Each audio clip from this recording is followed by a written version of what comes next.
What's up, Taiwan? I'm Eric Gao with 10 minutes of news from here in Taiwan and around the world. Former lawmaker Huang Yizhao has died after falling from his 11th floor apartment in Taipei. He was 69. Huang was rushed to hospital after the fall, but doctors couldn't resuscitate him. Police say no suicide note has been found in his home, and they are investigating his death.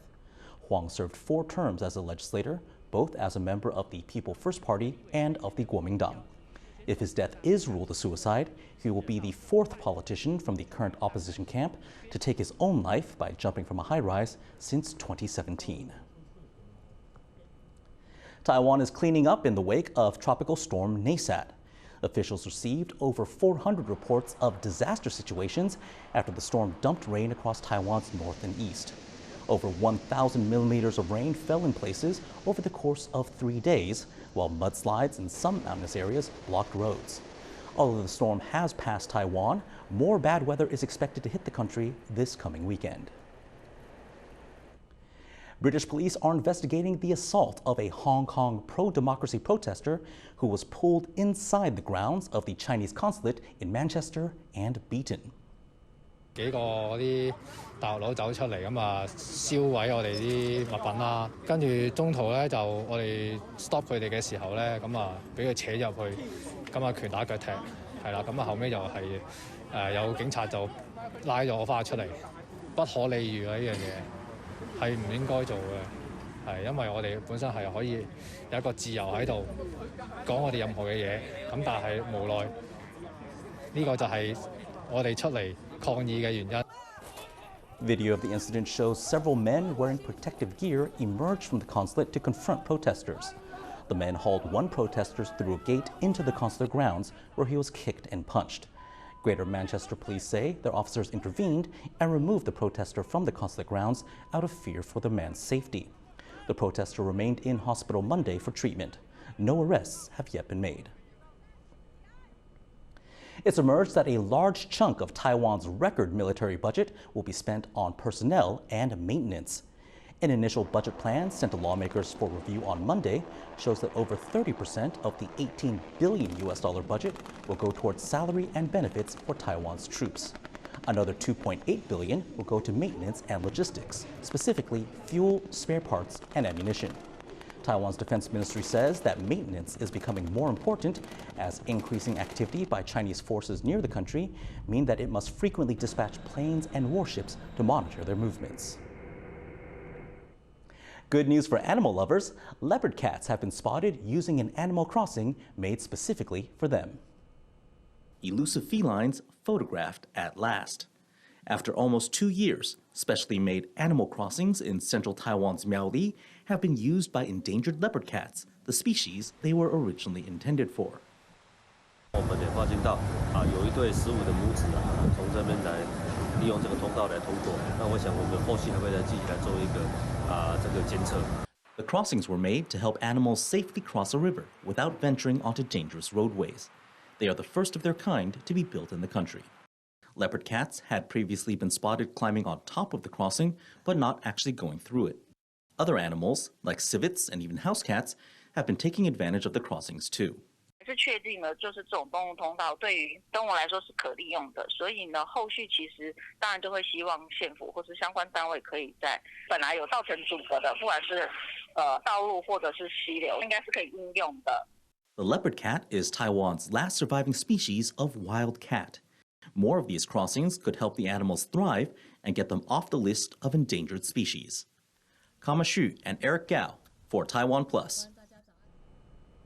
Taiwanese farmers are getting a boost with the news that the Japanese prefecture of Ibaraki has agreed to buy 66,000 tons of their bananas.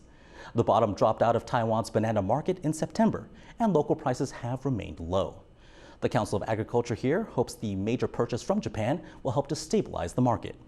Taiwan and Ibaraki signed an agreement 4 years ago on food and cultural exchanges. Many of the bananas heading for Japan will end up in student lunches in the prefecture's elementary and middle schools. Taiwan's outlying Kinmen County held its annual Tunnel Music Festival.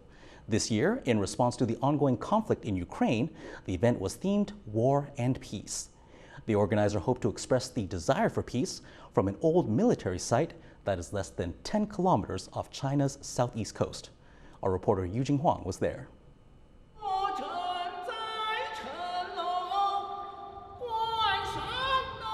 An unusual setting for a concert, but every year, these old military tunnels in Taiwan's outlying Kinmen County are host to a very special performance.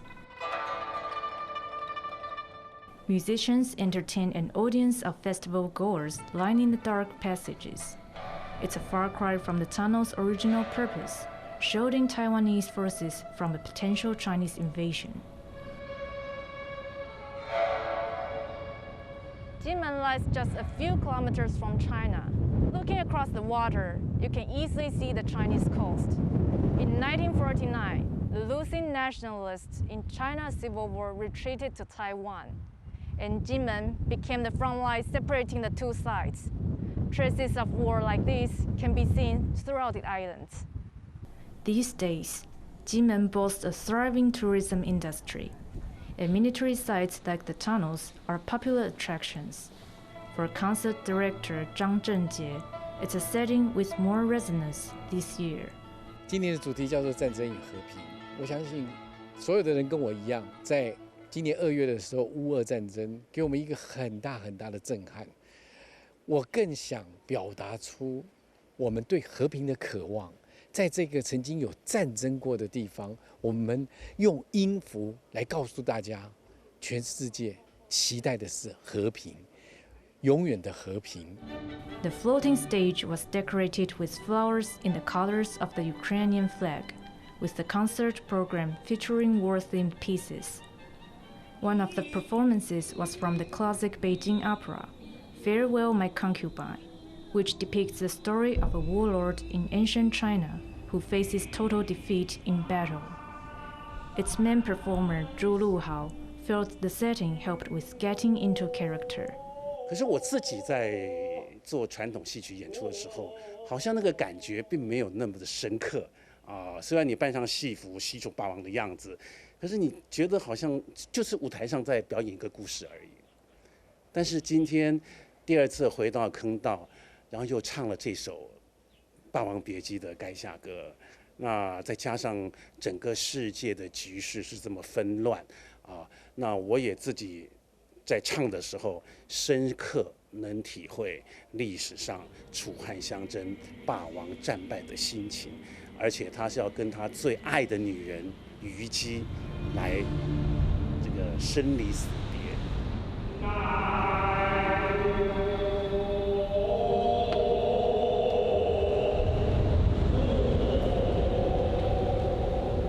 Because of Kinmen's proximity to China, many Taiwanese performed their military service here, making this war-themed show particularly poignant for those of them in the audience.